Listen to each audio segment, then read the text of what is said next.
welcome back to the Packy Run podcast. We're back. It's been a while.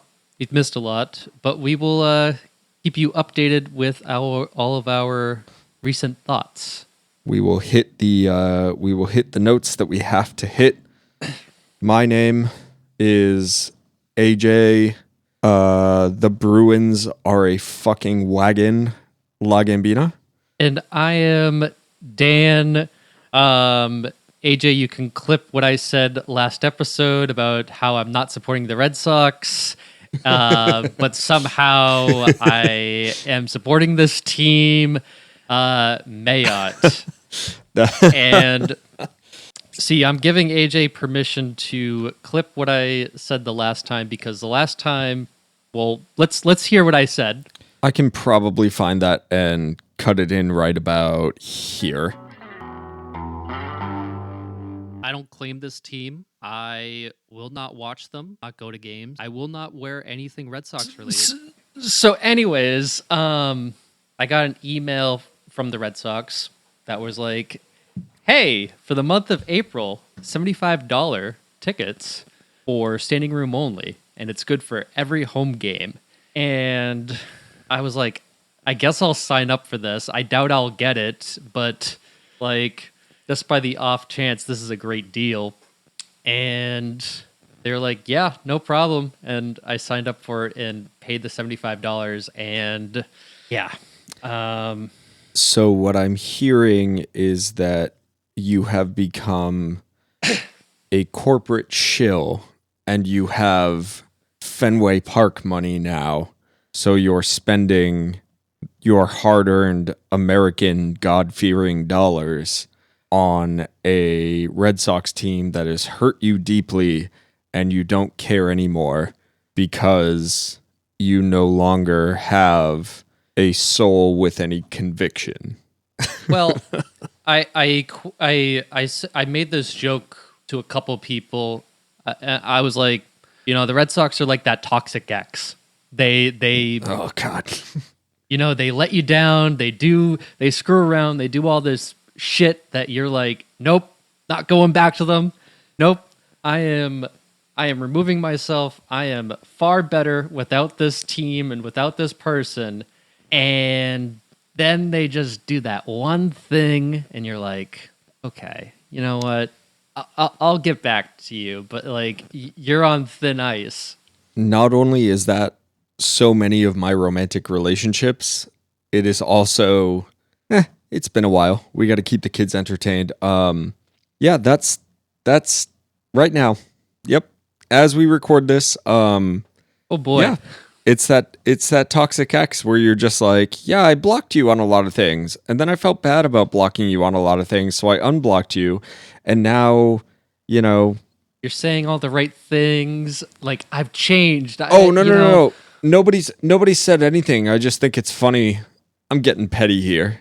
But everybody's starting it off petty.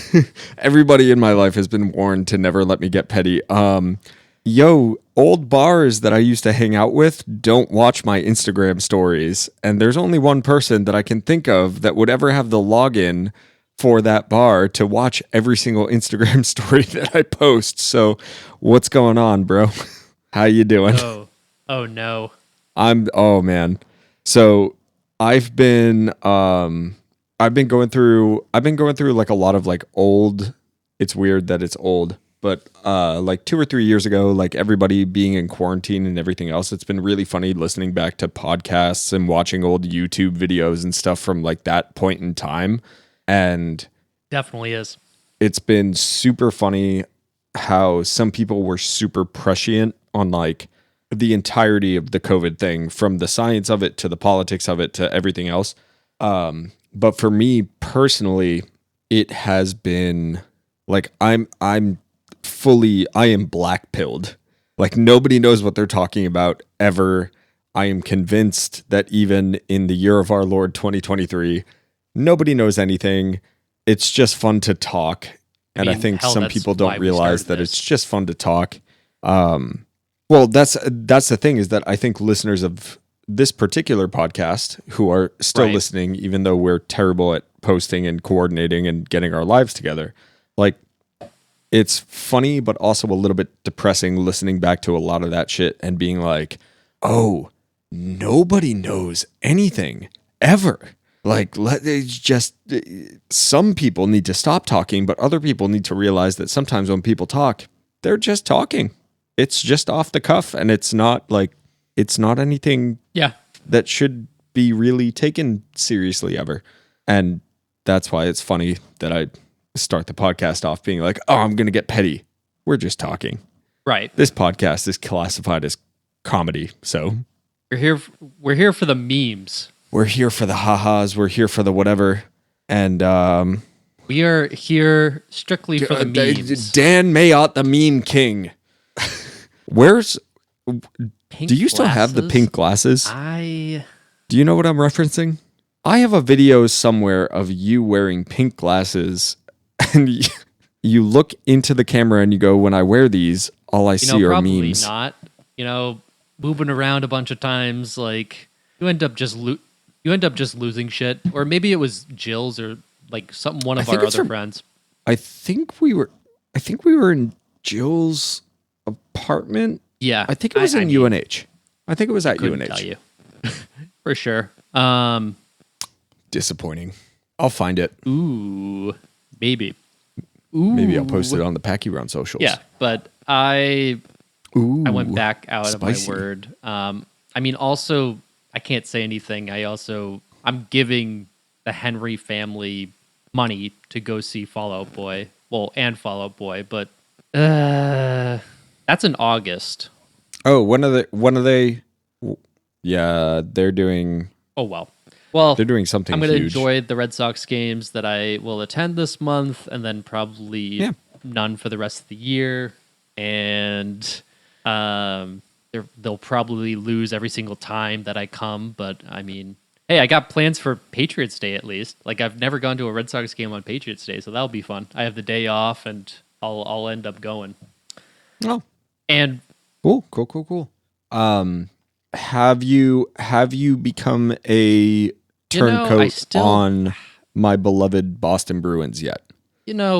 Props to them. But doesn't mean anything without the cup. It doesn't mean anything.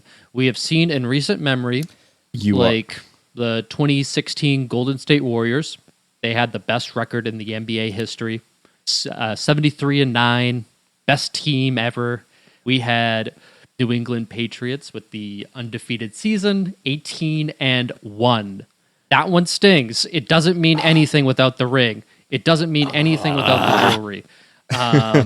I'll watch. Like I'll probably end up popping into a bar and watching some of the games. But I'm just saying, and I know that's like a lot of people. Yep, it does. Maybe I'm just a little bit more pessimistic. No, I get what you're saying. I've allowed myself more and more hype because I just. Well, here's the thing. I just wanted something that I could hold on to, but you become attached, and you know what happens? The thing. They hurt you. They will. Oh God! We're still talking about toxic exes. This is crazy.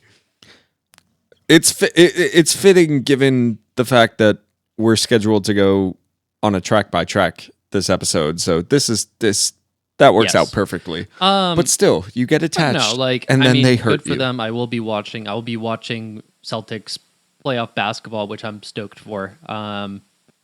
Been into watching the Celtics play, so it's really the only two Boston teams that are truly worth the watch. They're the only two teams that are legitimate title contenders.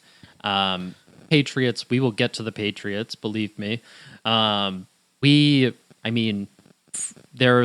currently the Patriots are a fringe playoff team, if we're being honest.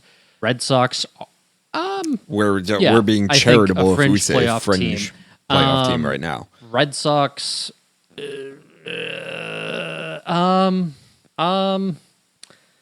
It's early enough in the season that maybe good things will happen. But I'm going in with low expectations.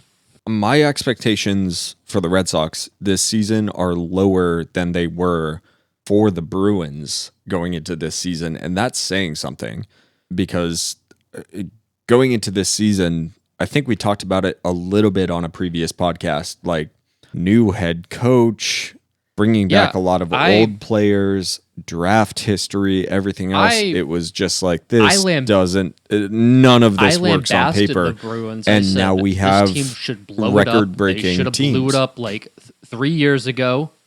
They're 3 years late on it. Yeah.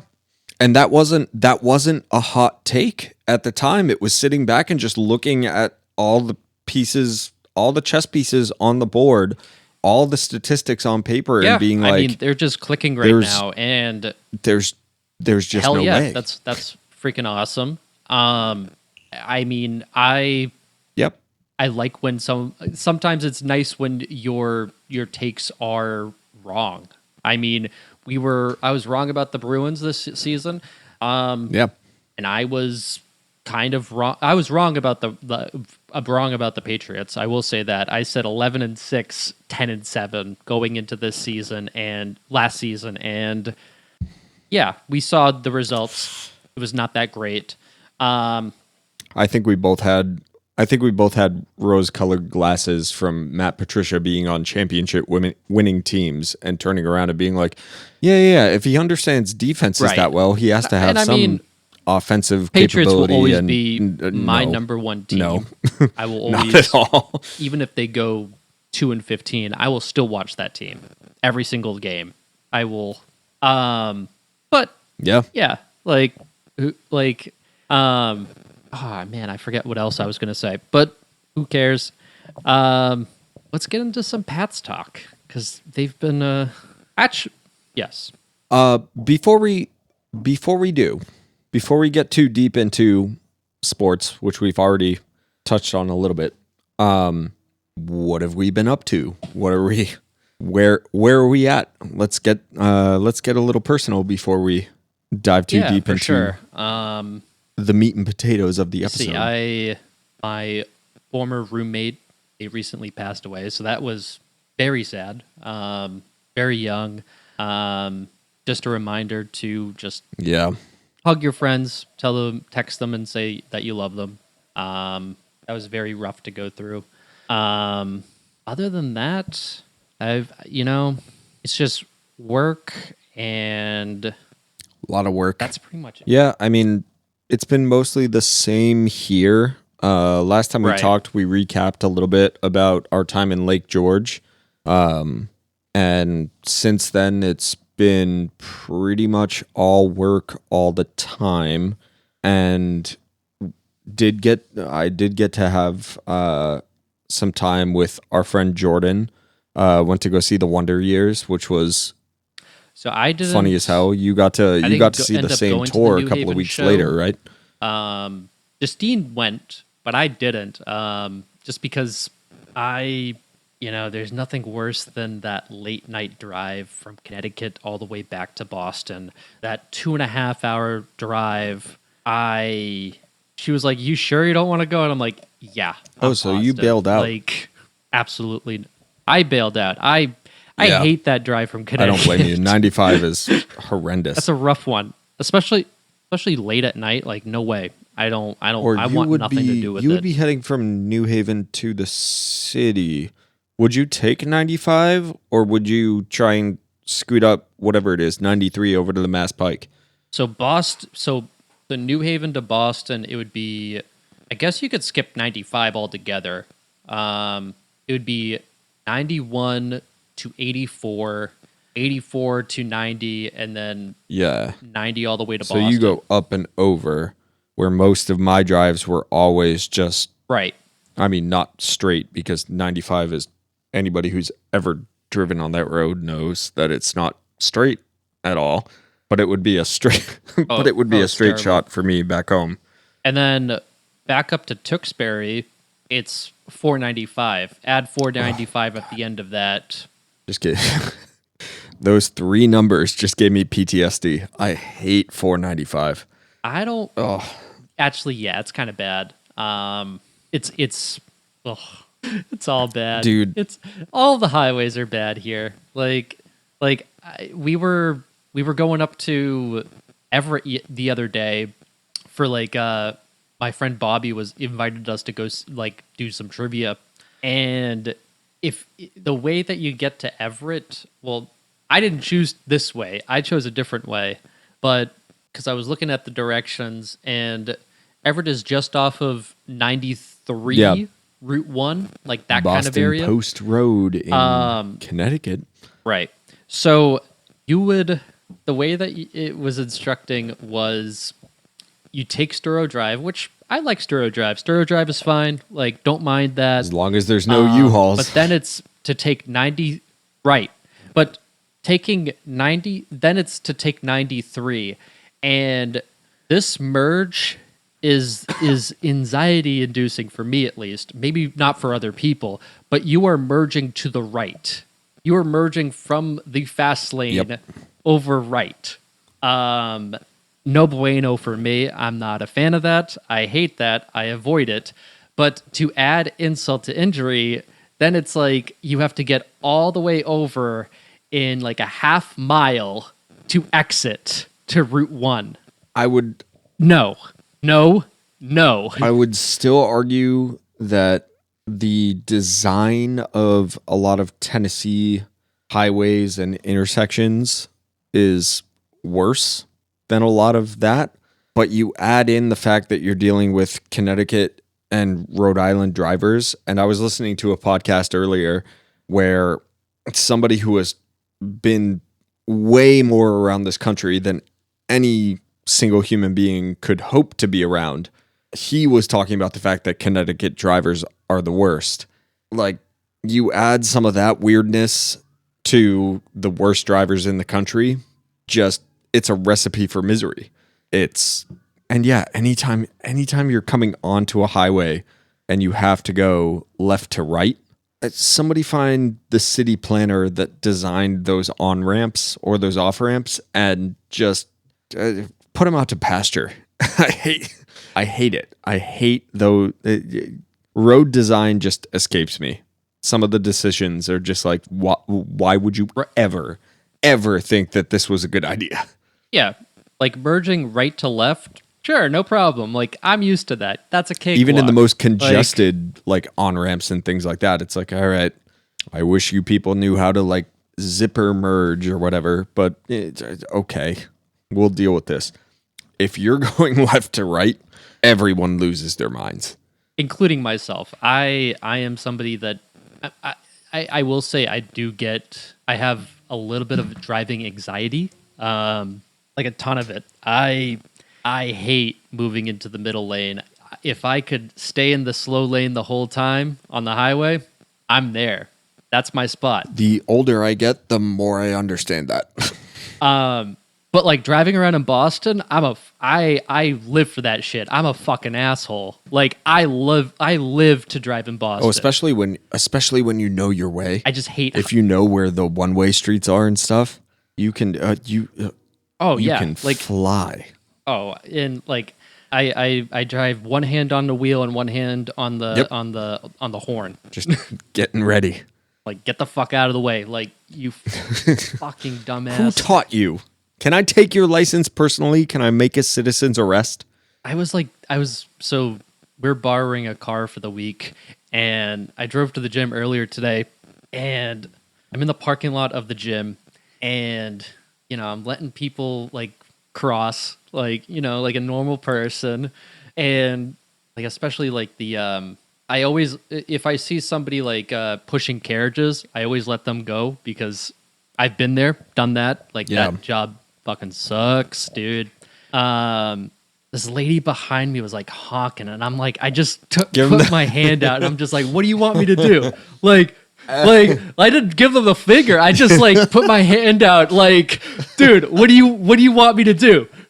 I'm letting this guy go. Like, there's go pound sand. I don't know what to tell you. Like, go fuck yourself. One of my friend's dads used to. He used to say that all the time. He was like, you don't want to get too aggressive. You want to avoid the road rage. You want to, like, dictating these things to us. And then he'd be like, but if you're really upset, if somebody's being unreasonable or whatever, he's like, you give him the hand. He just puts a full palm I didn't even like backwards towards whoever you're talking about, like an old Italian man. Just, yeah, give him the hand. What do you want? That's so funny. I was like, come on, you serious, lady? Are you that busy to go into the shop and stop and like grab whatever shit that you need? Like I'm gonna let him go, and then I'm gonna go do my workout at Planet Fitness. Are you becoming the buff Shiba Inu? I haven't gone in a couple weeks. I was fighting a cold for a little bit, and then just between work and everything else, I was working some crazy hours. I just, it was like 8:30 to 4:30s. So I was biking to work. I still need to get a bike down here. It was great. Especially like early in the morning. I would just pour myself a cup of cold brew, like eat a banana, and then like I'm out the door. It was great. I remember I was biking down Lansdowne on opening day. It smelled like, dude, let me tell you, like 8:00 in the morning on opening day, it smelled like popcorn and like peanuts and like the sausage guy. Oh, yes, you know I do. The sausage guy. He was. They were grilling up sausages that early that morning. And I'm like, it just like, you smell the sausages, you smell like all the peanuts and like the popcorn and everything. It's great. And I don't think this is that much of a hot take, but give me an Italian sausage over a Fenway Frank. That's a piping hot take, sir. Oh. I don't think it's that hot. Give me an Italian sausage from Fenway Park over a Fenway Frank. I am a hot dog purist. I am a sausage guy at Fenway. I get it. I've had those sausages, but man, if I'm at a ballpark, give me a hot dog, give me a drizzle of ketchup, which might be a hot take for some people now. Ooh, a lot of people are gonna be fighting It's a fucking hot dog, you nerds. It's already like, let's be honest. Hot dogs are not, it might be one of the most bland meat products that you can eat. It's white bread and some conglomeration of pig meat. Like, right. Maybe beef, but like hot dogs are bland. White bread is bland. The whole point of the hot dog, it's why they have hot dog eating contests.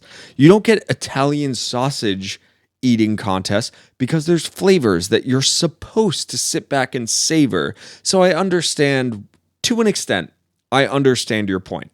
The sausage might be the superior meat product. It definitely is. But if I'm at the ballpark, when I'm in that setting, give me the glizzy and make it doesn't it's already a bland product from the get-go. Give me a drizzle of ketchup, give me a little bit of mustard. If I'm feeling particularly spicy, maybe a little bit of relish. But that's it. Keep it fucking simple. It's a hot dog. Don't be elitist about it. Don't be weird about it. Don't get in my face about, you put ketchup on your hot dog? It's already the most bland meat that you could possibly get. What are you talking about? Give me the glizzy. Put ketchup on it. Put only ketchup on it. I don't care.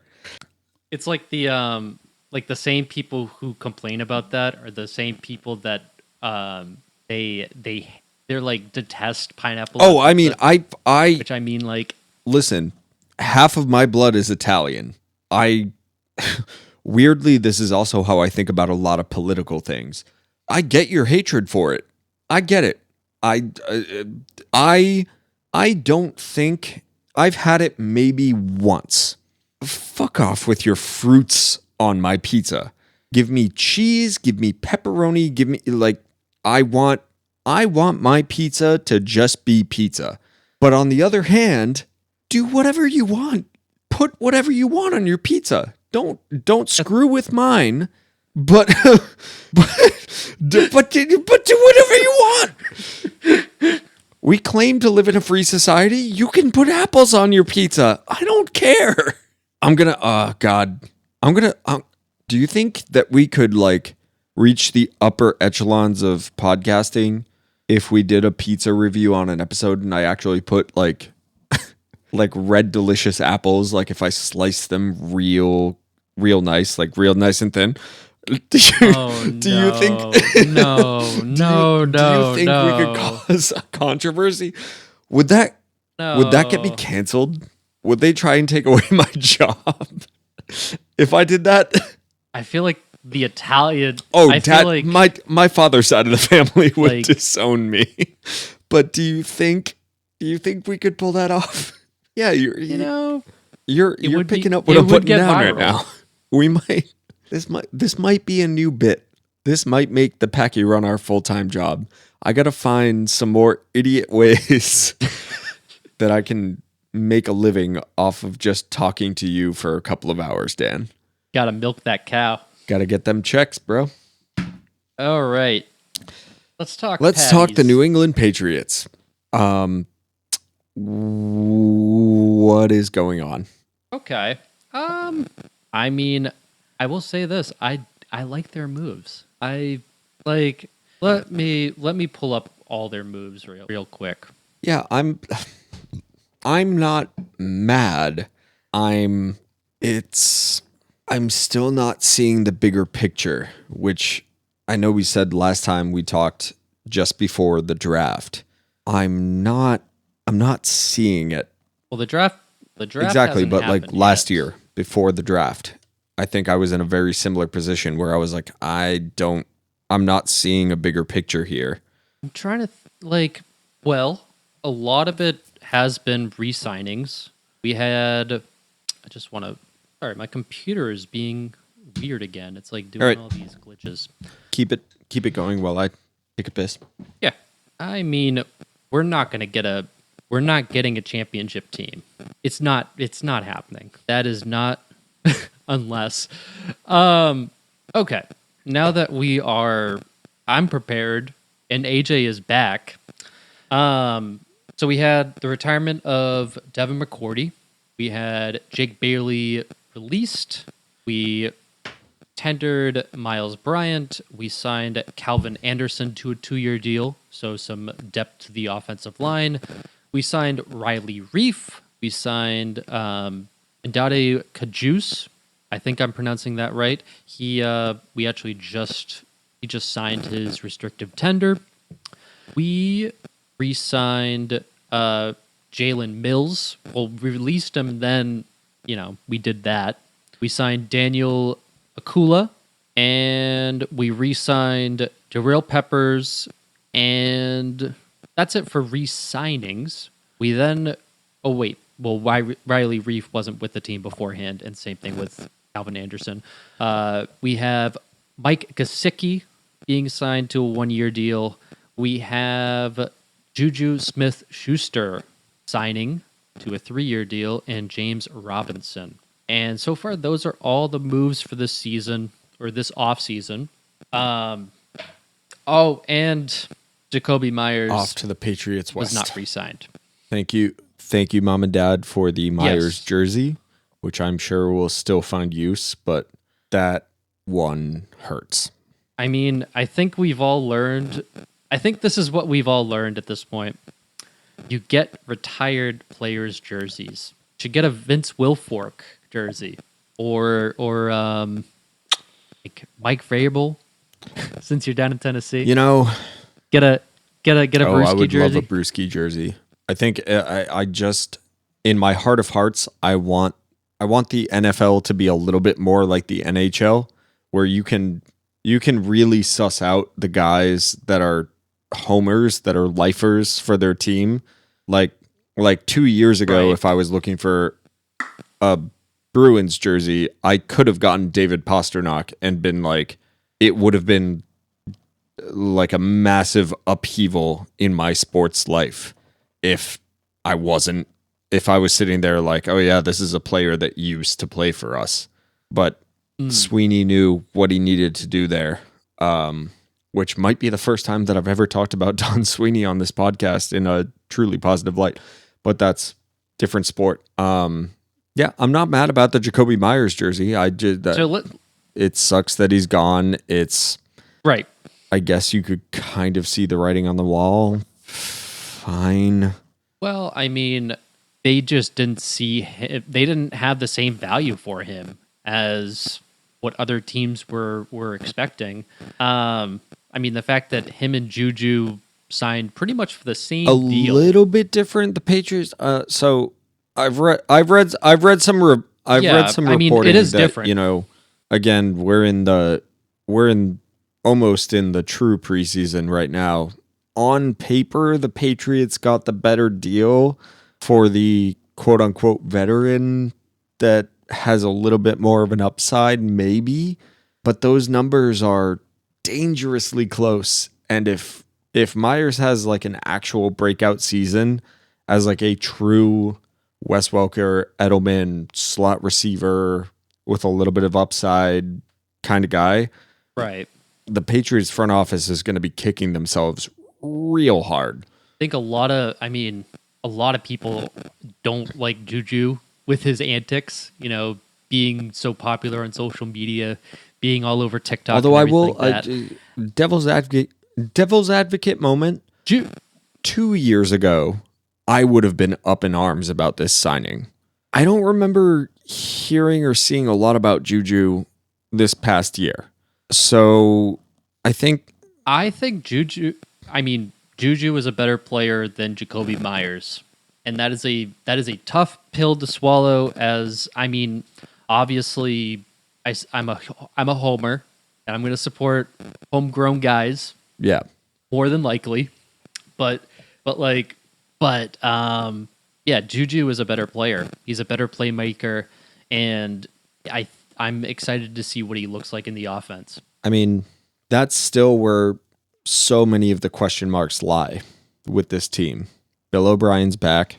That's great. That's an essence of stability and his history with Mac and his understanding of what the Patriots expect and everything else. That bringing him back as an offensive coordinator, I still think that's a great move. I still think that that's the right move. I'm still not even cautiously optimistic. I'm hesitant about where we are at. Like a lot of the talk, especially towards the end of the season, was, oh, the Patriots are going to have plenty of cap space this year. They're going to make some more moves. And Gesicki's kind of cool. He also has a history with Bill O'Brien. Hunter Henry, I felt was underutilized this past season. So now we have two tight ends that are really on the up and up, I think. The wide receiver room I'm not entirely there. The running back room, I mean, Ramondre Stevenson damn near won me our fantasy league this past year.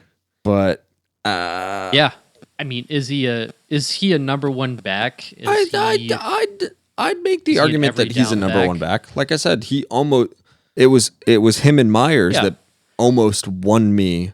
If it weren't for all of everything that happened with the Bills and everything else, it would have been those two players that I would have sat back and gone week after week. That's why I got where I was at.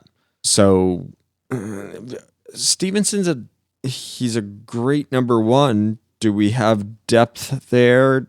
We've got a little bit of depth at tight end, but not quite enough. Wide receiver, I mean, number one and number two right now are Smith-Schuster and Kendrick Bourne. Yeah, something like that. I mean, I personally, I think there's a lot of depth with this team. There's a lot to like. That's just my thinking. James Robinson is going to be an underrated signing. He is going to be really good with the Patriots, I think.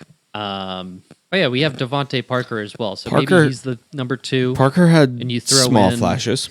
And then you throw in, and then you had Tyquan Thornton as well.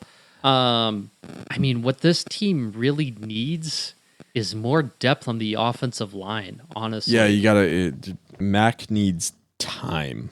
He needs time because Right. that was the And entire thing this past season was when he would drop back, everything by design was rushed. right. And I mean, it was, bad play calling. Um, Mac Mac still has good decision making. He just needs better timing. I was watching like some film analysis on him. Like he just needs better timing. Yeah, this team they need more depth with the offensive line for sure. Not that Isaiah Wynn made much of a difference with him being so injured. He's not coming back. Trent Brown is still there. And then, I mean, Cole Strange and Michael Uwenu, those are two great guards. David Andrews, obviously, but we have a lot of, but nobody, there's not as I named 4 good offensive linemen. And we do have some good backups. We just need that left tackle. We need that guy. And I mean, there's lots of depth with the the defensive side. We didn't sign anyone on defense. We didn't really need anyone. I mean, I think Jalen Mills will fill in that And role we also have as a Devin McCourty. long history of just picking those defensive guys where everybody always kind of bangs on Belichick, the GM, is he can't draft offensive players. He can't draft wide receivers for sure. Like that's always the narrative. But he has such a great history of turning around, and like he makes weird special teams punt returner guys into star wide receivers. He takes defensive players that no one pays any attention to and turns them into the greatest safeties that you've seen in modern football. Like the defensive side of the ball is not where my biggest concerns are. I sit back and I worry about watching game after game. If I'm being dramatic, I'll say the past 3 seasons. If I'm being realistic, I'll say this past season of just what in the fuck are we doing? And part of that is the play calling on the offensive side of the ball. I get that. Part of that is maybe Mac was a little bit gassed up after reaching the playoffs as a rookie. Maybe it was a lot to do with hiring a defensive coordinator and then making him the de facto offensive coordinator. Maybe it was just there's leaks everywhere, and this bleeds back to the Tom Brady days of the Patriots. Like the entire thing with this team was that for 20 years almost, it was like the CIA. Every time people were anytime anybody would report on the New England Patriots from preseason through the regular season into the offseason, all of the reporting was, well, sources say, and then a week later, it's confirmed. 2 weeks later, it's, well, they were saying this because of that. And the past couple of years, it's been week to week. Oh, they're not happy with Mac. There's this thing going on. There's that thing. Like the leaks have been ridiculous the past couple of years, which is juicy and it makes for good content. And maybe it's just the fact that it's really become the internet age in pro sports like this. But also the internet age in pro sports has been here for a while, and it's never ever been this bad with the Patriots. Even when the advent of 24-hour news cycle, like any second of any day could bring Patriots news, it's never been this bad. Well, yeah, and I mean, hearing the Mac Jones trade rumors, which I don't see that's happening, and then there was there was the Lamar Jackson being linked to the Patriots. I don't buy that for a single second. And I mean, the only reason why I gave any of those articles anything more than 30 seconds of my time was if there's something substantial in those rumors. This was my thinking as, those things would come across the different media feeds. If there was anything there that felt the least bit legitimate, it would have been just absolutely the biggest shot across the bow of like, oh, the Patriots are done. Like the Patriots as we know them are done. Like that entire front office, everything from the top to the bottom is just catastrophically fucked. And none of those reports, none of that was real. None of that felt like anything substantial. It was, oh yeah, the Patriots, there are league sources that say that the Patriots were shopping Mac Jones. Well, as it turns out, everybody that was talking about, oh, what if the Patriots shot Mac Jones was going off of nothing? I mean, I think it goes back to who are you listening to on the internet? Like what? It's the same thing with politics. What is your source? I was going to say it very much tied back into what I was saying at the top of the episode, listening back to these old podcasts of just like media consumers at the beginning of COVID, where you were sitting back and you were like, nobody knows anything and everybody's just looking at the first thing that they see on Facebook and turning around and making it a conversation. Like the ability for obviously the sports reporting public, I would argue for the vast majority of the media consuming public, nobody knows what they're talking about. Don't ever give anybody credit until they've earned it. Yeah, I mean, absolutely. I mean, we've been hearing all the rumors about DeAndre Hopkins trade and a Jerry Jeudy trade, which would be cool. Which, if I had to choose one or the other, I would probably choose Jerry Jeudy. That's just me. I tend to go for the younger guy with more upside than the aging veteran. You get more time with the younger guy, with the easier contract, with the, you get more time to make decisions. If it's a bust, it's a bust, and you can move on and you can salvage it, or you can go with the older guy and you got to eat the dead cap. You got to eat.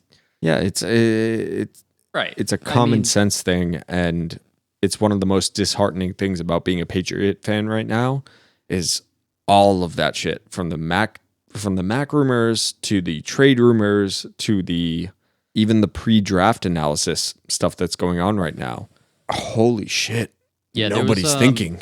There was one pre-draft because I'm really into mock drafts. I love that stuff. That is my type of shit. Someone was saying the Patriots are going to draft at 14 Bijan Robinson. And don't get me wrong, so to give context to Bijan Robinson, because he deserves respect, he is the best running back by far in this draft. He is an absolute can't miss running back. Absolutely. He is the best. He's like Saquon Barkley, insert name here. If I think I said in a chat, I said, if the Patriots draft a running back at 14, I'm going to be so fucking mad. And I don't think it will happen. I think everything is smoke screens. Yeah. You know what I mean? It's like the Carolina Panthers, leaking things out that, oh, we're going to pick this quarterback, but it's just smoke screens. Everyone knows who they're going to pick. Everyone knows who it's going to be. It's going to be either, for all we know, it's either Bryce Young or CJ Stroud, the two of the top quarterbacks in this draft. But everything is smoke screens right now. What are we to know if anything is good? And going back to Mac, look, I think we're a little bit harsh on him. We're a little hard on him. We just had the greatest quarterback of all time play for the New England Patriots for 20 years. I'll add to that. We had the greatest quarterback of all time play for us for 20 years. And then we followed that in what everybody knew at the absolute worst was going to be a tank year, and at the absolute best was going to be a rebuild, reload year. We followed that with a former NFL MVP quarterback. And almost, if it weren't for 2 or 3 dumbass decisions in that game would have been a Super Bowl winning MVP quarterback. Cam was a smart as hell move when you're in cap hell, when you're depleted, when you're a little, not entirely, but a little bit blindsided by the quarterback situation. They, like, every part of that COVID year was the absolute best they could do. And it was the absolute best that anybody could have hoped for at the end of the season.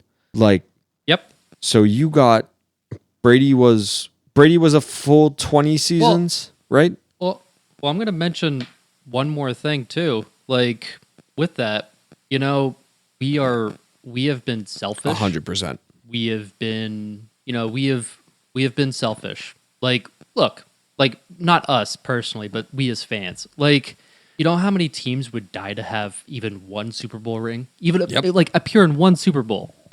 We appeared. I'm sure he's going to listen at some point. Things. What's up, Jesse? How are your Washington Commanders doing? Like, which congrats on selling your team finally. Hopefully soon. That's great. I'm happy for you. Agreed. Fuck Dan Snyder. Bad person, bad guy. But like, you know, every single year I held my breath at the very last couple years of that, of our run, because we will never witness, as sports fans, as people, we will never witness something like this again in football, pro football. We will never witness that again. That will never happen again. I'm not saying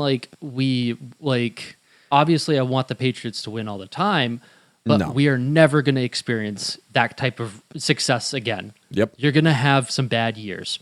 Get over it. Like, that is a harsh reality. We don't have Tom Brady. We will never have another Tom Brady. Mac Jones, you know how many teams would kill to have Mac Jones on their team?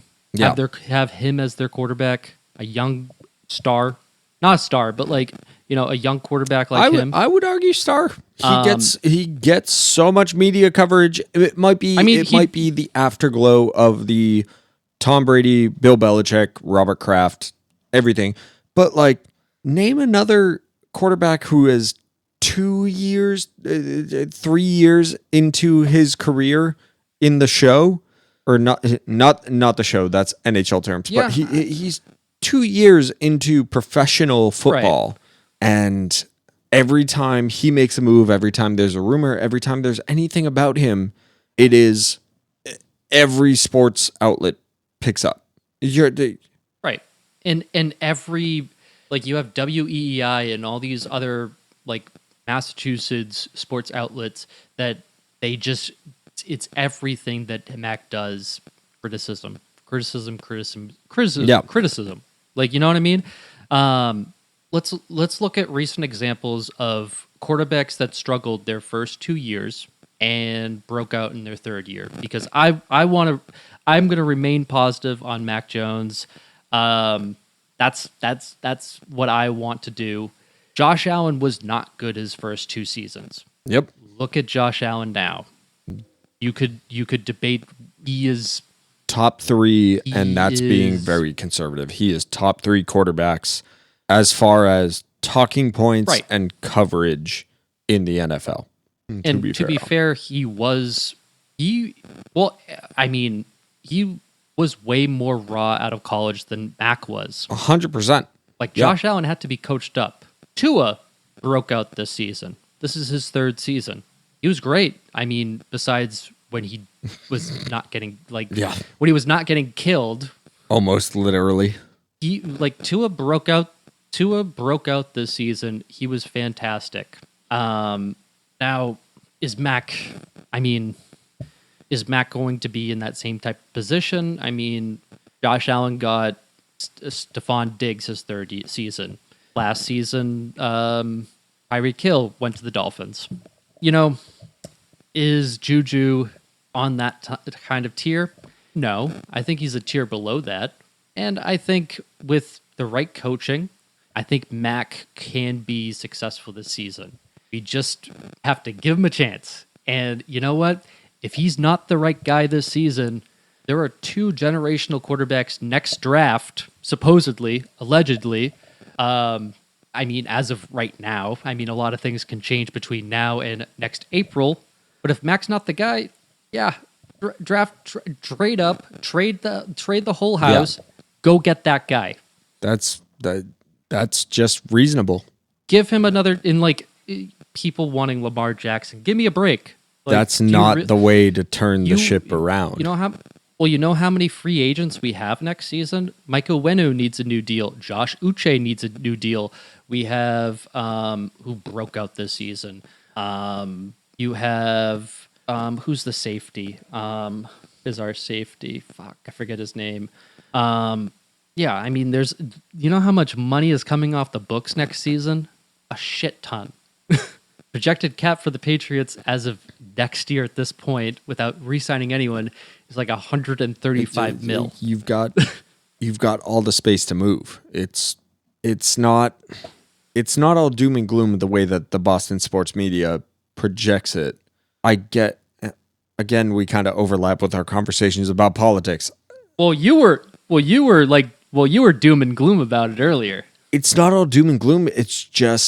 It's not doom and gloom for me. It's just question marks. It's been 3 years of 3 years of just falling further and further off the ledge of in Belichick we trust and more into, oh shit, like what do?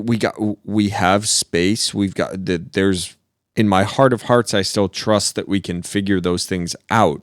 And kind of to your point, last season could have gone way worse. It's actually weirdly a little bit of a positive that we ended up with a quarterback controversy it was a quarterback controversy for a week and a half. In reality, people are still sitting back and going, don't worry, get Zappy. Shut the fuck up. Bailey Zappy is not the answer. Stop. But the fact that for that 1 to 2 weeks, there was a little bit of a controversy. That's not the worst thing. But there's still competition in the building. There's still a willingness to win. There's still there's positive momentum that can be built off of that. Right. Like I said at the head of the segment, I'm not seeing the full picture, and I don't have the in Bill we trust thing to fall back on, because for 3 years it's been in Bill we trust, and we have a playoff. Yeah, we have a playoff team appearance. Optimists will say we have a playoff appearance after losing the greatest quarterback of all time and patchworking together 1 year, and then we have that one appearance with a rookie quarterback who wasn't supposed to get there.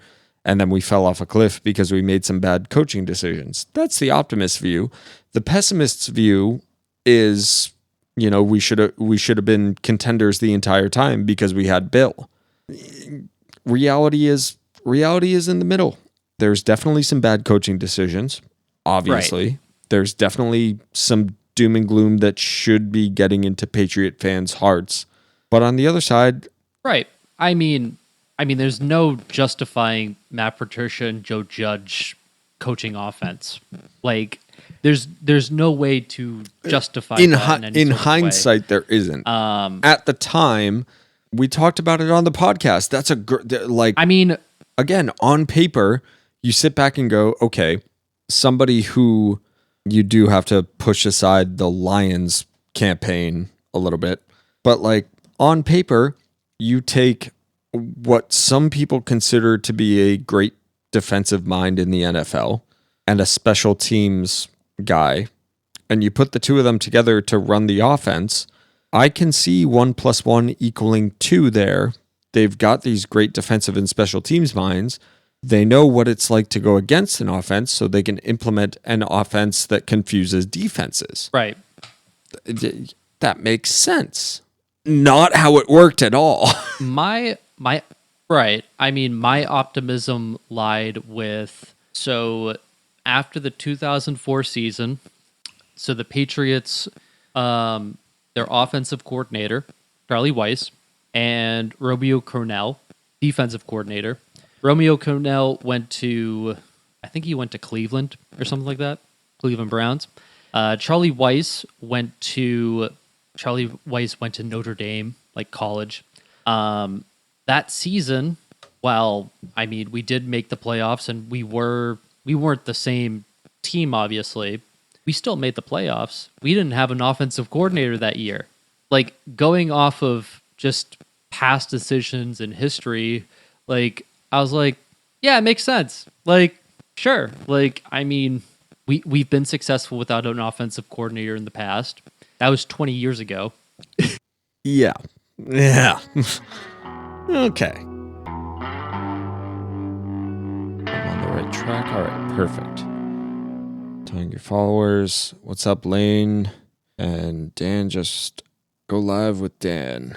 And I am well, Lane. Thank you. Dan and I ran into some technical difficulties, so here we are just trying to finish out a podcast. Can you hear me? You're playing games with me right now. Asshole. What's going on? Yeah. I hate Dude, I'll you. talk to you later. All right. We are live on Instagram. We had some technical difficulties while we were actually recording the podcast, so now here we are. Aw, Sandy, hi, how are you? She just joined. And Justin Labasso joined. Oh man, we got friends in the chat, Dan. They're you guys don't know it, but you're experiencing a live episode of the Pack You Run podcast. Yes, my my beard has gotten a little long. It needs a trim a little. It's wild. Well, I've taken after. You can't really see it, and I'm not going to show it on live Instagram. I've been trying to do the Dan Mayotte growing the hair out thing, so now we're just we're here. So Dan and I are trying to finish up a podcast, and we figured it would be perfectly chaotic to try and do this on Instagram Live and see people's reactions to the two of us actually talking in real time. So we left off with Patriots talk. Let's go into a little bit of music talk for the live audience, and we'll put the tracks together and figure out where the cuts need to be made. So let's So for those of you that don't know, Fall Out Boy just put out an album on March 24th called So Much for Stardust, and oh my god, I'm into it. I'm into it. It's their best album in years, without a doubt. Well, and I got that from talking to you, dude. Like, when you were the one that reached out to me and was like, these singles bang. That was a pretty good kind of judgment call of like, okay, they've really kind of hit it. Yeah. I mean, I wouldn't say I'm a big I'm not like what the words are. Like, I'm not the biggest like judger of music, but I can tell what is good and what hits and what doesn't. Historically, you're not like the biggest Fall Out Boy fan. I think as the older I've gotten, they've grown on me a lot. How much of that is due to living with me for 4 years? God, we got Mo and Riley, and oh my God. Hi, friends. I love you all. Hello. I mean, I think part of it has to do with that, but also I remember one of my early cars, like I had like a high school or like a CD player, and like I would always go to the $5 bin at Walmart. Felt. And oh yeah, Under the Cork Tree was in that bin. What? And I was like, oh well, I know this album is good. Let me pick it up. And then like I was like, just banger after banger after banger. And this album, it's not from Under the Cork Tree, but it's a solid I get that. record. I like the way that they really do the thing that like this band has kind of been known to just go in so many different directions, and not all of them great, but they just track after track after track, they try and do something different every time. So to have them do that for 13 tracks and actually do something that feels cohesive as an album. Like I can listen to this front to back, but also feel like I'm getting that. I feel Fall Out Boy is like a singles band. I think, yeah, I feel like They that's really are. I feel like that's not a. I don't think that's a hot take. I feel like every album that they put out, it's really about the singles, and then for the older heads, it's about their not the singles per not the singles in the traditional sense. It's the singles as in the single tracks that people really love, that people really appreciate, that people pay attention to. They latch onto certain songs from the album, right? And that hit a fever pitch with after the hiatus, they got to a point where it was every album had 3 songs that everybody loved on a pop music, rock pop music level. And then everybody had 3 songs off of every album that they enjoyed if they were fans of the band or they came from the alternative scene or whatever else. This album feels really different because it's not 3 singles or 3 songs that the old heads love. It's 13 tracks. It's 13 tracks of just like, man, this is great pop music. Right. Well, pop punk. This is a definitive. Yeah, this is a pop punk album. You know, it's got a lot of the modern. It's got a lot of the modern kind of. You know, it's pop punk without really being pop punk. It's very much a pop album. It's a pop rock album. Ooh, Mikey's in the chat. We're talking What Fall up? Out Boy. I'm not sure if that's gonna deter you from. This is a live. Yeah, the back half Run of episode. our latest episode is done live, so hit us up. Anyways, let's go track by track. Love from the Other Side. That was the first single that they released. We love pop punk. Yeah, Love from the Other Side. We're doing quick doesn't? hits. We're gonna get through this while we still have an Instagram live to do this. Early Fall Out Boy Forever, Mike. I get that. I'm gonna challenge you on that a little bit. Ooh, I love early Fall Out Boy. I love big guitars. I love just this side of hardcore drumming. please don't tell me you're into Save Rock and Roll. Save Rock and Roll is a solid album. It's a solid pop album. It's not a great. You have to take things as they come, Dan. That's the deal. That's the whole thing with this band is you take it as it comes. And No, I'm not looking at with no nuance, no All right. nothing, no. then no. we're gonna do quick hits on the current album, and we'll move on. We'll talk about it more when we don't have. Mike disagrees, and I think he disagrees with me. All right, track by track. Love from the Other Side. Great way to introduce people to this album. They're back with producer Neil Avron. They're back on Fueled by Ramen, which is iffy at this point because Fueled by Ramen is, I think it's Warner Music is the parent company. They're right. They're indie, but they're not indie. Right. It's like Yeah. Roadrunner, for example. Same thing on Warner. Yeah. I mean, I don't care. That's not. I'm not going to pick. I have no dog in that fight or no horse in that race, as they say. Haven't seen anything. Dude, Basement was on Fuel by Ramen. Yeah, and they did. Basement went to Fueled by Ramen, and they put out, what was that album? Promise Everything?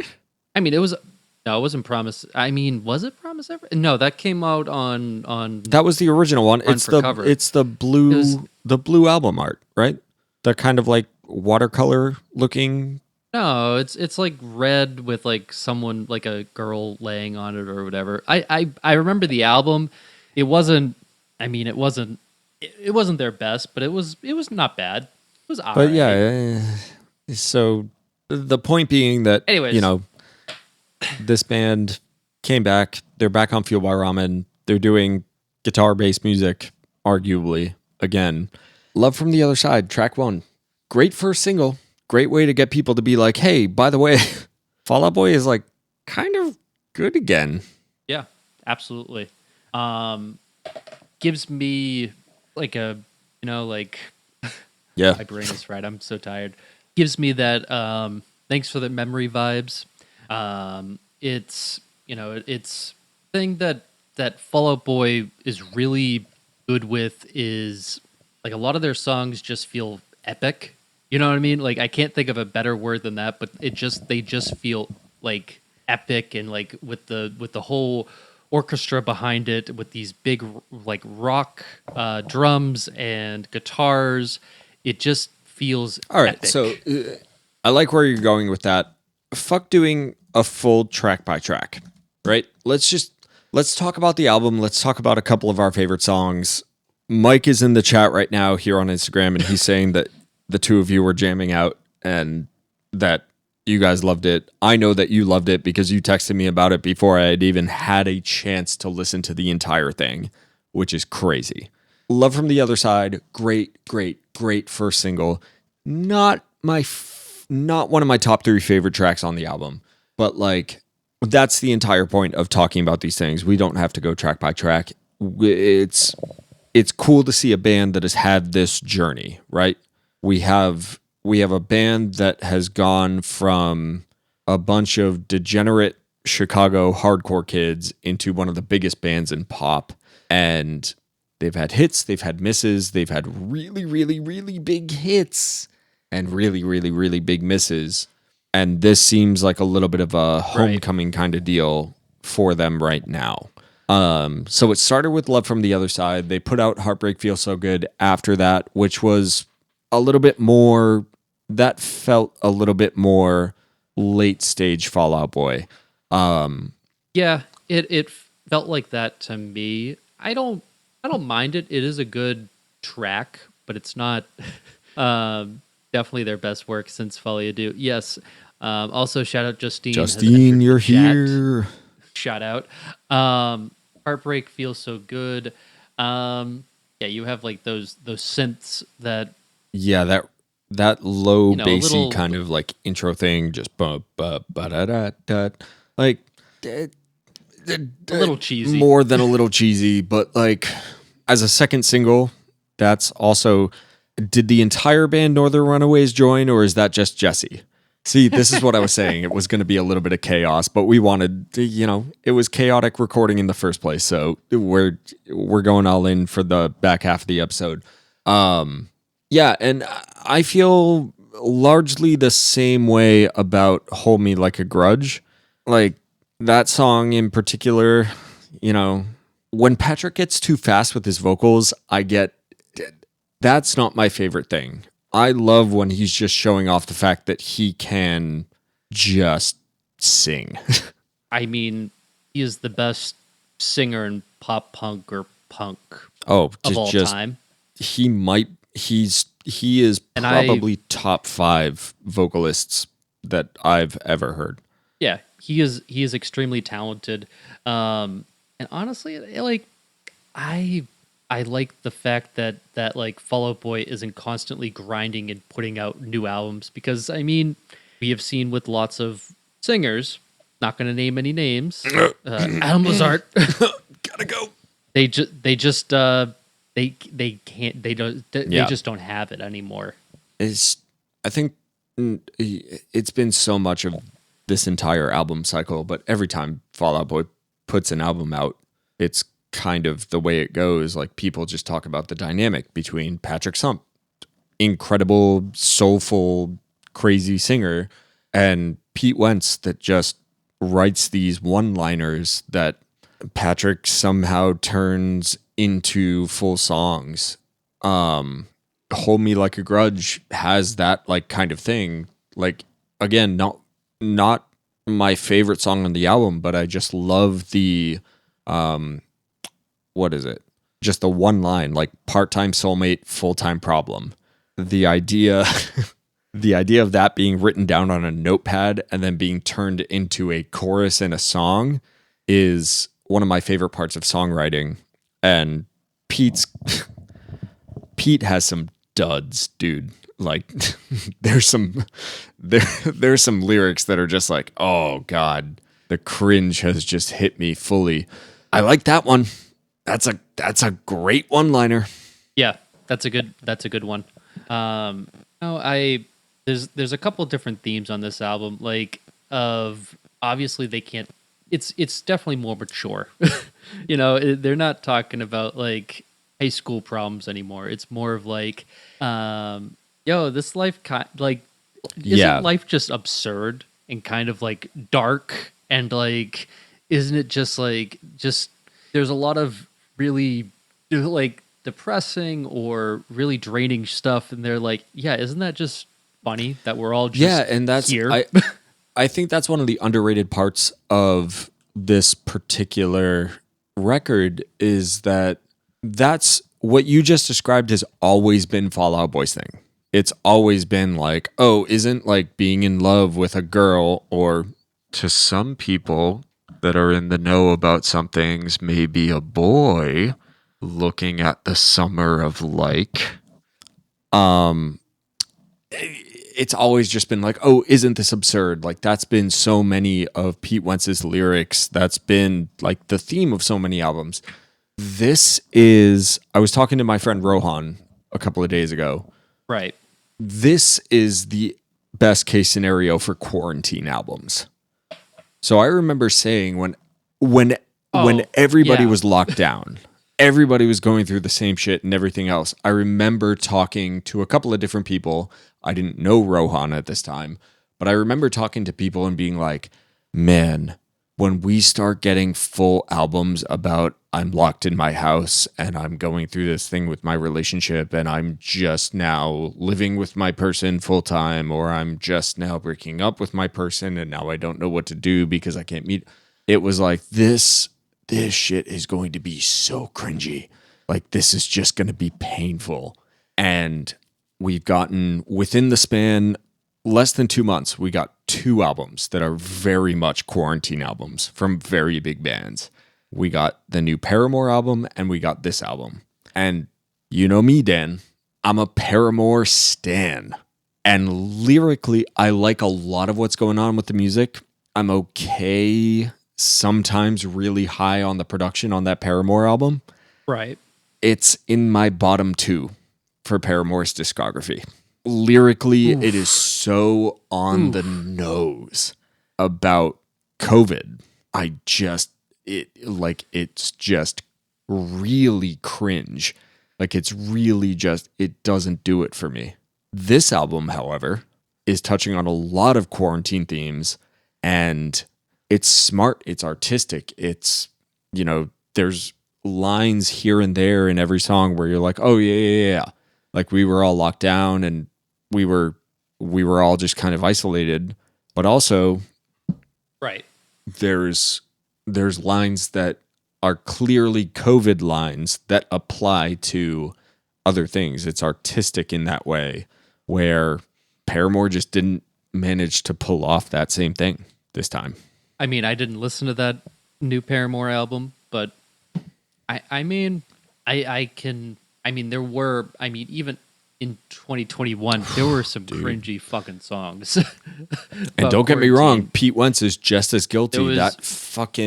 He claims that it was written before everybody was shut down, but it definitely wasn't. He had a feature, like a spoken word feature on a song called like, oh, check your phone or whatever. And oh my God, just please never again. All right. Go out to Fake Out. Fake Out. Fake Out's up there. It's in the top half of the album for me, for sure. Something about that first line of the chorus, "Love is in the air. I just got to figure out a window to break out." I like that. I think production, this one falls a little flat. There's not a lot of dynamics. There's not a lot, like, it doesn't elicit the emotions of some of the stuff on the back half of the album. But we talked about it in the first half of the podcast, which you guys will hear later. That second verse, my mood board is just pictures of you, but I'm not sad anymore. That's like, all right. Just, take the sword out and just a little bit I get that. Yeah. Yep. Little little bit of that. Like, just that classic emo. I think that might be part of the genius of this band is they don't always hit it, but they do find that way to hit that perfect middle ground of that like melodrama in the lyrics, but also just they twist it a little bit. They get those production notes. This song is no different. There's still some of that like string parts and everything else that are sitting there. The Andy Hurley is the unsung hero of this album. The drumming front to back is so fucking good. I mean, this is a super group. They are a hardcore. Basically, and it's funny because none of their previous hardcore bands were any that I would actively listen to in this day and age, but they took all of the best elements of these Chicago hardcore bands and just turned around and went, yeah, these are the guys. Yeah.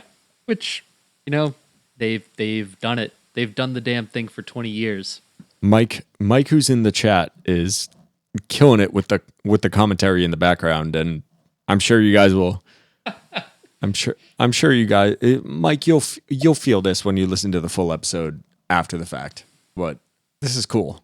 I think we're gonna Heaven, Iowa. Iowa. This gave me Tears for Fears or like 80s like rock like Tears for Fears and weirdly Gaslight Anthem. If you change the instrumental, I sat back and I went, this is like Fall Out Boy in their pop form. This is their attempt at a Gaslight Anthem song. I don't know about that. You change that instrumental to something a little bit more like grimy, like Mike just said in the chat, like definitely 80s vibes, especially with the way that the song is actually put together. But I've unspooled On the Floor, I Feel So, A Star Is Born, not the latest version of A Star Is Born. I'm talking about like the first two. There's something about like the movie reference, I don't know why I'm getting like Kiss My Cheek, Baby Please, Would You Read My Eulogy? That's very much a Pete Wentz line, but also I can kind of hear Brian Fallon singing that. Yeah, I can definitely hear that. And then Tell Me When the Party Ends, Will You Still Love Who I Am? Immediately I'm just, oh yeah, the Menzingers. Yep. Yeah, after the party. No question. That's moving right along because Instagram Lives only last for so long. Anything else on Heaven, Iowa? No, that's it. So fucking good right swing now. songs, baby. You want. I can't do the Carlton, but I want to do the Carlton to this song. Like Anthony Fantano didn't like this album. I watched his review because I like to see where Fantano. I respect the shit out of you. I love watching your reviews, but god damn, are you wrong so often? I disagree with his assessment on this, but like you're wrong. No. Yeah, right. He's a melon. He's not a body part. He's a vegetable. But like he equated this song. I think his assessment of the song is actually quite funny. It was like a Disney, some kid in a Disney movie like dancing around in his underwear. Holy fuck! It's Fall Out Boy's version of "I Just Can't Wait to Be King." Oh my god! I can't believe that just hit me. That's fucked up. Oh, that's so funny. It's like this jolly good, like happy song, but it's sarcastic. And Mike, yes, Fantano is like, massive in person. Like it is definitely like it's plays on the like happy, like go lucky, but it's like, wow, we're just everything kind of just fucking sucks. Well, it's like it's giving like working in retail and like you have to put on that happy face 100%, and deep down inside of yourself you're like, I hate my life. Definitely. Everything just sucks. But it's also weird comparison. It's Fall Out Boy almost trying to be the 1975, like this really big up swingy kind of Like that kind of song with depressing lyrics. And Fall Out Boy has a couple of songs like that, but it's very much in that vein. I think we can mostly skip over the Pink Seashell. Yeah, we can skip It's that. the Ethan Hawke monologue from hold on. Reality Bites. It's just that monologue, which, I like Ethan Hawke's monologues better than Pete Wentz's. Hot take for Fall Out Boy fans, but Yeah, that's what that is. fair. And then we have I Am My Own Muse, which it's not my. The chorus is Go ahead. huge, massive stadium chorus, and not in a. It's not like what are the other songs? Champion and what's the big one? Yeah. Light It My Up. songs know what you did in the dark. It's not a stadium chorus the way that those songs are designed to be that way. Like smash all the guitars till we see all the stars. Huge chorus. Okay song. It's a better. I mean, it's a good song. Not one of my favorites. It's like if Imagine Dragons actually wrote a good song. Yeah. You know what I mean? I know what you mean. Like, it's not. And Imagine Dragons are not good. Fall Out Boy is a good band, but like, it's giving that type of vibes. Like, I'm not mad at it. I like it. It's. I know that sounds like mean or like I am like shitting on this song by comparing it to Imagine Dragons, but it's not that. no, trust me, like it's good. Blue Game, which We talked Blue Game earlier in the is- episode that you guys will hear after this live stream. Toxicity. This is a toxic song, and I'm here for it. Let me get petty. Last night I dreamt I still knew you. Like that like sustained note that on the last you in the chorus. This is one of Patrick's best performances on record, and it not super produced. It doesn't sound like a lot of editing. It just sounds like it's that Fall Out Boy thing of like lyrics and a soul singer are just coming together. I've got all this love to keep to myself, all this effort to make it look effortless. Like, yep, there was a little bit of pettiness, a little bit of like kind of whatever from Pete, and Patrick is just singing the absolute fuck out of it. which cool. That is fine. After that, we got Baby Annihilation. It's a Pete Wentz interlude, which is like cool because it's classic Fall Out Boy. Like Pete gets his like spoken word parts or whatever else. It's slam poetry. It's fine. Nothing to be mad about. The back half of this album, the last three Are songs, my top 3 songs. These are the heavy hitters for sure. Kintsugi wanna Kid start it off? is in the running for my favorite Fall Out Boy song. No, like almost no question. There's maybe 1 or 2 singles and a couple of other songs off of their albums. But man, this is like Elder Pete Wentz lyrics where it's more self-reflective. It's not as like angry and bitter or whatever. It's much more inward facing, and also melodically it just goes so fucking hard It reminds me of Taking Back Sunday. at like the height And I of their love that. powers. Like that, like, Right. It reminds me of like 2005 Taking Back Sunday. yeah. And how do you write a pre-chorus that's better than the chorus? That's insane. Like the whole roll the highlights, got to high life, mix the low. Like the Neil Avron's production on the word low every time it's sung in this song is beautiful. Yeah. This is a highlight of an album.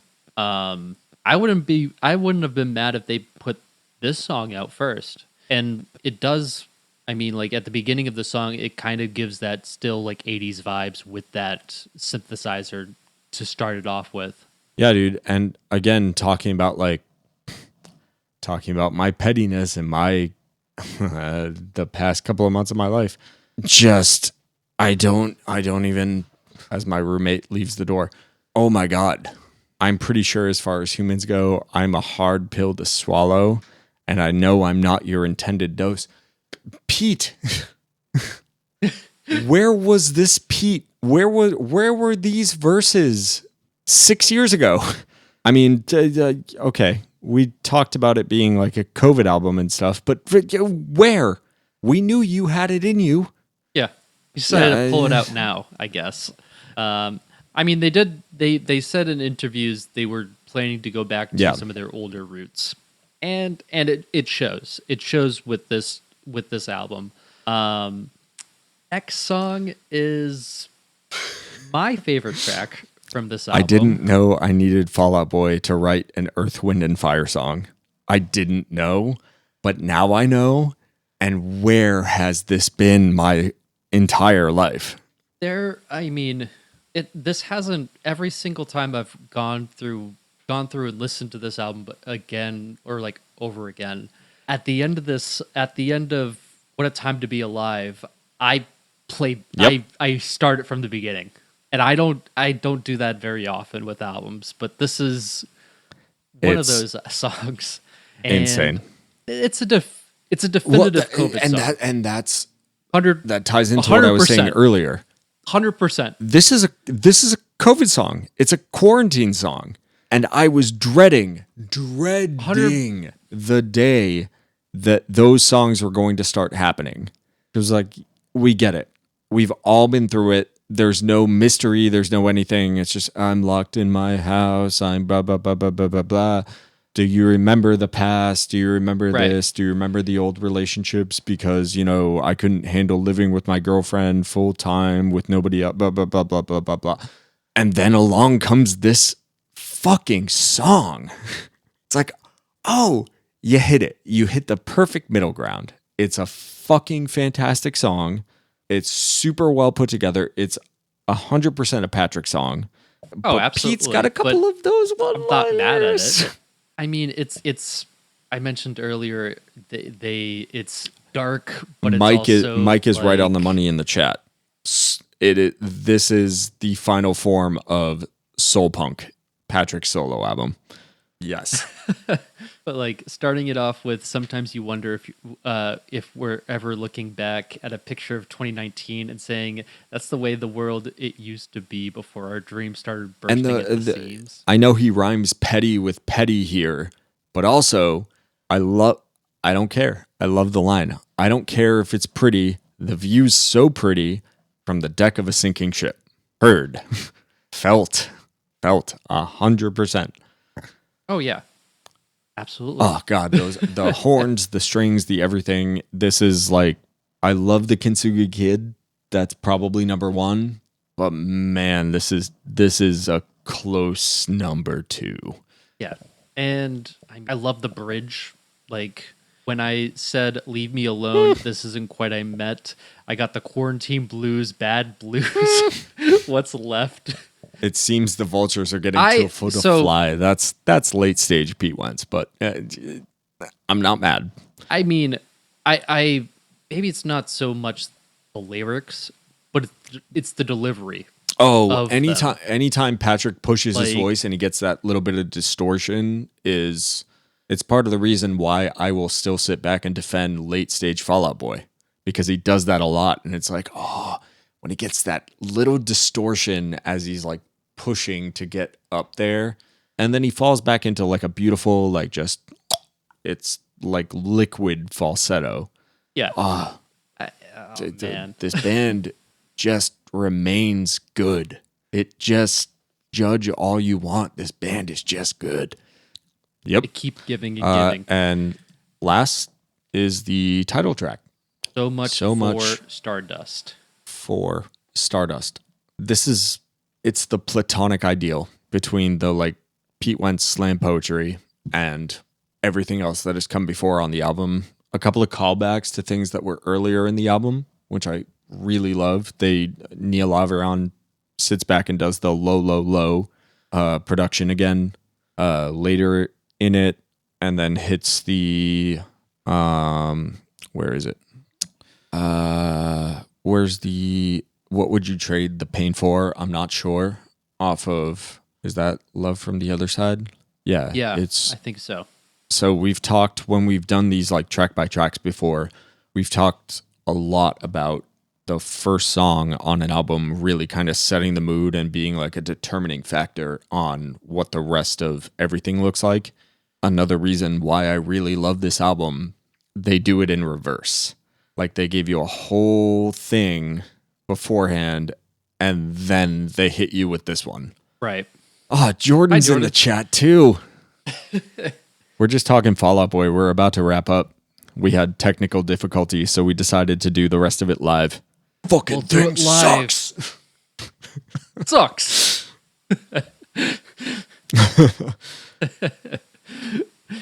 But yeah, I would say this is worth a listen to. This is after years of, I would say, for most Fall Out Boy fans, you're an exception. I'll take it. This like after 2 disappointing albums, 3 disappointing albums, this is a good album, and I think this will bring a lot of people back to this band. I think so. I mean, I I know Fall Out Boy fans are say what Fall Out Boy fans are really dramatic about this kind of thing. Outside of like legacy acts, name another band that's putting out new music and like new music that's still touring stadiums. Like these guys are making money off their music and they haven't stopped since they came back. So like I get where you're coming from. Oh. But also Well, I'm just speaking for Old a heads? lot of old heads. I think a lot of people prefer Take to Your Grave, and they prefer Under the Cork Tree, and they prefer they Looking at prefer you, those Mike. albums. No, and I mean, I don't think there's anything Neither do wrong I. with that. I think I mean, I think those are fantastic albums. dude, I mean, we've talked about it multiple be- times on this episode. I'm going through it. You think I'm not listening to Chicago is so 2 years ago? Like I'm a petty motherfucker sometimes, but like yeah, but this this album, will it stand the test of time? Like and hold up like some of their other albums in the past? I'm not gonna say that. It's not. it's hard to tell. It's not their best work. It's hard to tell. I don't think it. I mean, we'll probably have to look back on it 10 years from now or after their next release to get a better gauge of that. Whether it's Yeah. still in my rotation for listening, but yeah, go out and listen to it. I think it's a good album. Hell yeah. I would recommend. All right, real quick before Instagram cuts us off, you guys get a little sneak peek. Anybody who's still here, do we think it's just have Mike. recommendations? I already know what mine are. Yo, go listen to New Balance. Go listen to New Composure. Balance and Composure. It's great. It's great. a little bit It's- more guitar heavy, Will Yip, like classic Will Yip production on those songs. Yeah, just go listen to Balance and Composure. New 2 songs rip. And I have not, today was payday, have not yet spent money on pre-orders yet, Dan. But I appreciated the roast Have the other day. Yeah, I texted AJ and I was like, "Oh, look, AJ's not going to be able to pay rent this month because he's going to blow it all on Balance Composure." It's ghoulish overkill, but I appreciated the roast. Anything else to add All before right, let's get out of you here. send me this file and I get to some editing? All right. I think that's it. We will not wait a month between episodes. We promise. We will keep talking and try to figure out a lockdown schedule that we can make work. Thanks for joining us on Instagram. Anybody that did, this was super fun. I'm happy that I got Dan to embrace the chaos here. Yeah, listen to the episode when it comes out. I think it's going to be a good one. Peace and blessings. See you later, guys.